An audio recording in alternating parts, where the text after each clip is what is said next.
అన్నీ కూడా ఎందుకంటే పవన్ కళ్యాణ్ అనే మనిషి ఏ ఊర్లో మీటింగ్ పెట్టినా పేమెంట్ లేకుండా జనం వస్తారు. అంత మటుకు అదొకటే పార్టీ.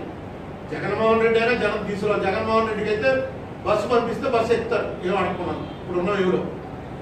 చంద్రబాబు నాయుడు అయితే ఖచ్చితంగా వాళ్ళకి పొలం ప్యాకెట్లో ఏవో ప్యాకెట్లో ఇచ్చి తీసుకురావాలి, లేకపోతే రారు, ఎందుకంటే రూలింగ్లో ఉన్నాడు కాబట్టి.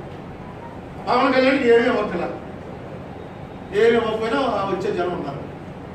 సో అది ఎలా వాడతాడన్నది చూడాలి. ఇంకా పవన్ కళ్యాణ్ తోటి ఆయన ఇదేంటన్నది మీకు తెలియదు, నాకు తెలియదు. తెలిసే కానీ దానిపై మనం విశ్లేషణ చేయాలి. అరుణ్ గారు ఇప్పుడు 2003లో రాజశేఖర రెడ్డి పాదయాత్ర బ్రిడ్జ్ మీద చూశారు, తర్వాత ఇప్పుడు జగన్ కూడా మీరు టీవీలో చూసారు. కంపారిజన్ ఏంటంటే దగ్గర నుంచి చూస్తాం. 2003 అన్నది రాజశేఖర రెడ్డి ఒక కాంగ్రెస్ లో వర్గ నాయకుడు.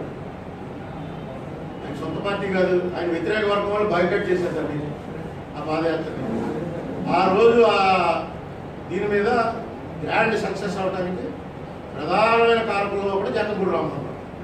అతను ఇక్కడ జిల్లా ప్రెసిడెంట్. సర్వశక్తులు మామూలుగా 24 గంటలు పనిచేస్తాడు, అప్పుడు 45 గంటలు పనిచేస్తాడు. అందరినీ బతిమాలి లాగి తీసుకొచ్చి బ్రిడ్జి కడగట్టేయాలని చెప్పి ఒక దీంట్లో చేశాడు. చేసినట్టుగానే అక్కడికి వచ్చేటప్పటికి రాజశేఖర రెడ్డి కూడా హింట్ అనుకుంది. అందుకని ఆ దిష్టి కొట్టేసి ఇక్కడ 10 రోజులు సిక్ అయిపోయింది. రాజశేఖర రెడ్డికి దీనికి పోలిక లేదు. ఇతనిది సొంత పార్టీ, సొంత జనం. నెక్స్ట్ చంద్రబాబు నాయుడు గారి ఇమేజ్ ఎంత వీక్గా ఉన్న టైం ఎప్పుడు లేదు. డెఫినెట్గా జగన్మోహన్ రెడ్డి అపోజిషన్ లీడర్గా వస్తున్నారు. బట్ ఇవన్నీ ఓట్లో కన్వర్ట్ చేసుకునేటువంటి ఆ కెపాసిటీ ఆయన ఉందా లేదా అని చూడాలి. క్యాండిడేట్ సెలక్షన్ తోటి స్టార్ట్ అవుతుంది. ఒక 4 వచ్చి మొన్న సక్సెస్ చేశారు, ఒకటికే ఇస్తారు టికెట్.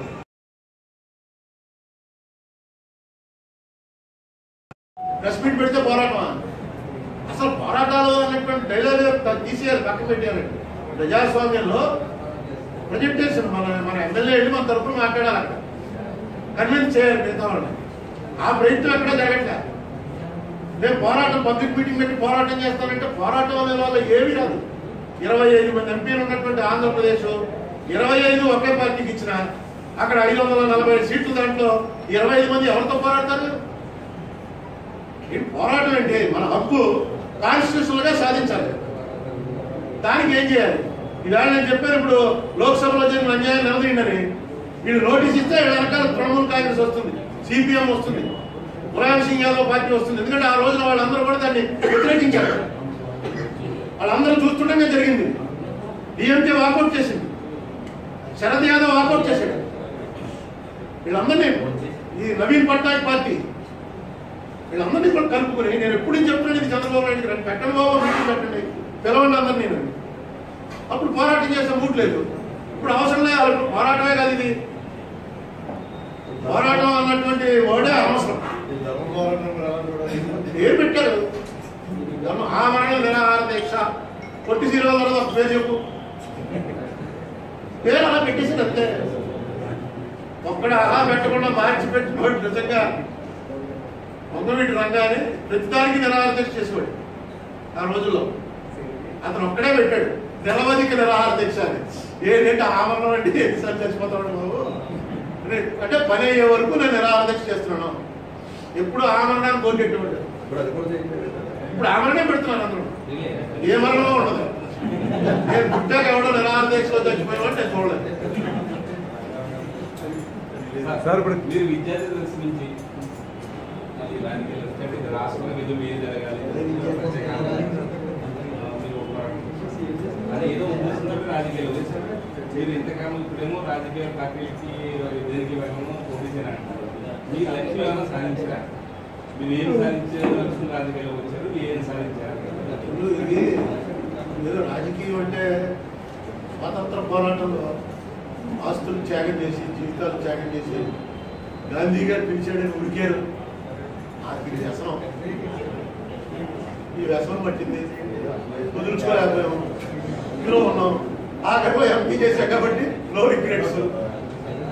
నాకన్నా చాలా గొప్పగా మాట్లాడగలిగేవాడు, నాకన్నా చాలా గొప్పగా ఆలోచించేవాళ్ళు చాలా మంది, కనీసం ఒక వార్డు మెంబర్ కూడా కాలేకపోయిన వాళ్ళు నాకన్నా చాలా సీనియర్స్ నాకు చాలా మంది తెలుసు.